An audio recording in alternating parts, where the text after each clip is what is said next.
Memang muatlah untuk dewasa ya, tengok. Dia sampai sini ya. 70 cm. Macam mana nak ukur? Guys, apa khabar semua? Dia harap semua sihat-sihat. Okey, video kali ini ya berkenaan seutas rantai ya. Rantai emas Korea.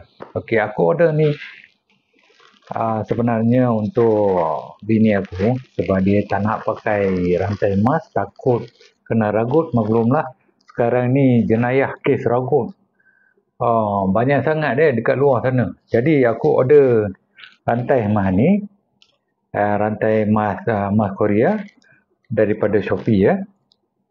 Harganya cuma dalam RM15 saja selepas tolak diskaun semua. Dan rantai ini panjangnya ya 70 cm. Okey, memang cantik lah ni. Panjang juga ni. Dan dia siap dengan loket ya. Cuma loketnya dia kecil sikit. Ni loket. Dia kecil sikit tapi apa pun rantainya memang cantik. Tengok.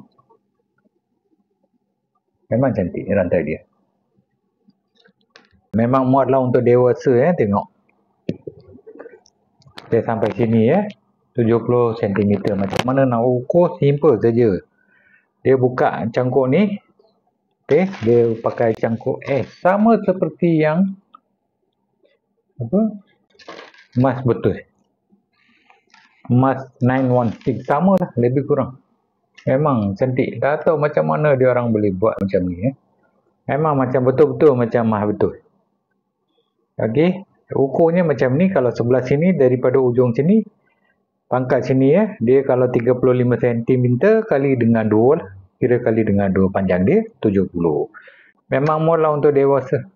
Untuk mereka-mereka yang sukakan rantai tapi takut beli rantai emas sebab kena ragut, boleh beli rantai emas Korea. Memang macam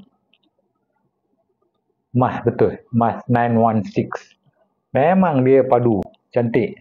Dan dia punya kilat ni, salur dia tu, dia tahan lebih lama. Cumanya jangan pakai lotion yang beralkohol, garam. Kalau kena garam semua, dia akan cepat luntur lah. Tapi untuk seharian kerja yang ni boleh pakai lah.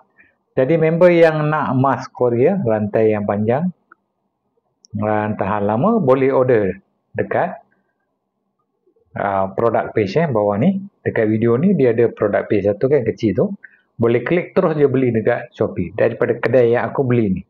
Sebab ni memang dia rantai cantik. Memang dia macam tulen emas 916. Tapi dia ni sebenarnya emas sadoh, emas Korea. Okey guys, kalau siapa-siapa yang berminat rantai seumpama ni ataupun gelang tangan ke, gelang kaki ke, semuanya ada dekat kedai ni. Bolehlah pilih nanti ya. Okey, terima kasih dan jumpa lagi di video akan datang.